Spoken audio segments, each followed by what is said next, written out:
Hi Videshri. Hi, sir. How are you, sir? I'm doing great. Thanks for asking. How are you? I'm also good, sir. Thank you. Okay, and where are you from? So I'm from Hyderabad only. Okay, and what is your education I've qualification? completed MBA in finance from SD Signoria College from Hyderabad only, sir. Okay.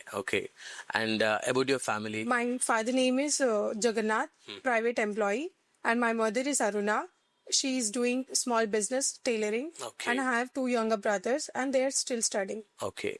And how do you know about SVC Institute? One day I just scrolling the Instagram reel and I came to know your page and I just attended the demo session on the Saturday Okay. and I satisfied with that demo session and I joined institute. Okay. And what did you learn from SVC during this 2.5 months training? So I have gained a knowledge in the accounting and finance and investment banking and financial statement, financial instruments, mutual funds, derivatives, and the live trading that you have taught us.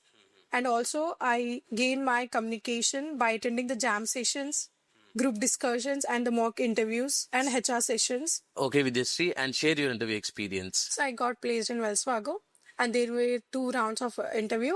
First was the HR personal interview, and they majorly focused on the communication skill. Okay. And I was able to achieve that. And after that, HR called me for the second round. Okay. And in the second round, they majorly focus on the finance and accounting questions. And they nearly asked about 20 questions. And I was able to answer maximum questions. Okay. Good to know that. Yes, Amma. And when you are going to join? So on the next Monday. Coming Monday. Yes, sir. Okay. Congratulations and all the very best.